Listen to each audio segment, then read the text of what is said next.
ശ്രീഗണേശാശാരദാ ഗുരുഭ്യോ നമഃ.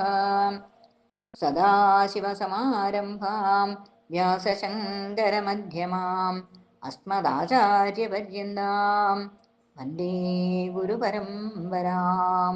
ശ്രീ ഗുരുവായൂരപ്പാ ശരണം, ശ്രീ ഗുരുവായൂരപ്പാ ശരണം, ശ്രീ ഗുരുവായൂരപ്പാ ശരണം. ശ്രീഹരിയം ഒരു നിഴൽ നാരായണീയം. ദശകം 7. ബ്രഹ്മാവിന്റെ തപസ്സും വൈകുണ്ഠ ദർശനവും.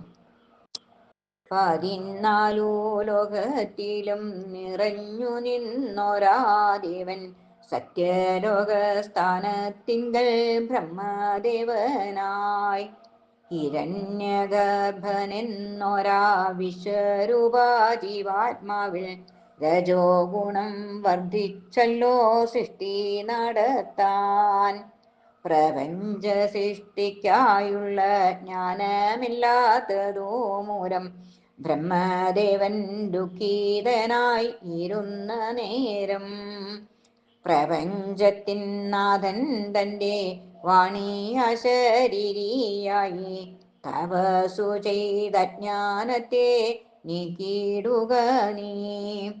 അശരീരി തൻ്റെ അർത്ഥം ഗ്രഹിച്ചൊരാ നാൻമോഹനും 1000 സംവത്സരങ്ങൾ തപസ്സു ചെയ്തു. അവസാനം അനുപമ ഗുണനിധി ദേവദേവൻ അത്യത്ഭുത വൈകുണ്ഠത്തിൻ ദർശനം നൽകി. ലോകങ്ങൾക്കും അപ്പുറത്തു വിളങ്ങുന്ന വൈകുണ്ഠത്തിൽ ദുഃഖം, കോപം, മൗഢ്യം, ഭയം എന്നിവയില്ല. മഹാതേജ പ്രകാശമം അവിടുത്തെ വാസസ്ഥലം ബ്രഹ്മദേവൻ അവിടുന്നു കാട്ടിക്കൊടുത്തു. ഭഗവത് സാരൂപ്യമായി 4 തൃക്കൈകളുമായി ഭഗവാന്റെ ഭക്തവൃന്ദം തിളങ്ങിടുന്നു. മാലിന്യമെല്ലാം അകന്ന വൈകുണ്ഠമോ അത്യത്ഭുതം മാമകമാനസിലെന്നും തെളിഞ്ഞിടട്ടെ. ദിവ്യജന സഞ്ചയത്താൽ സേവ്യയായി തിളങ്ങുന്നു ദിവ്യരൂപമണിഞ്ഞൊരാ ലക്ഷ്മീ ദേവിയും. ദേവാതവ പാദപൂജ ചെയ്യുന്നൊരാ ലക്ഷ്മിയുള്ള ദിവ്യലോകം ഇവനായി നൽകിയിടണമേ. രത്നസിംഹാസനത്തിങ്കൽ രവി സമപ്രഭയോലും കിരീടാദിഭൂഷണങ്ങൾ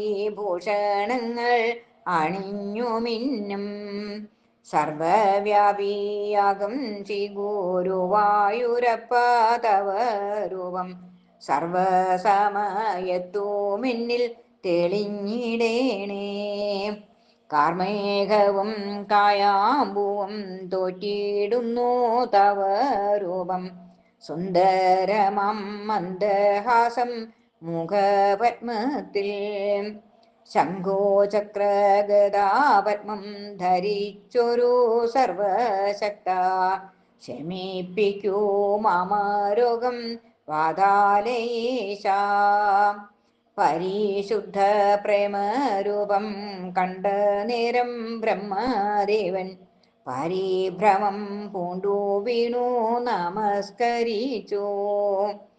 പ്രാർത്ഥിച്ചേവം ഭഗവാനെ അനുഗ്രഹിച്ചിടവേണം.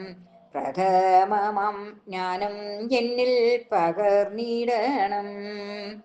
അരുണമാം ചെവടിയിൽ നമിച്ചൊരാ നാൻമുഖനെ അനുരൂപമരൂപൻ ദേവൻ എഴുന്നേൽപ്പിച്ചു.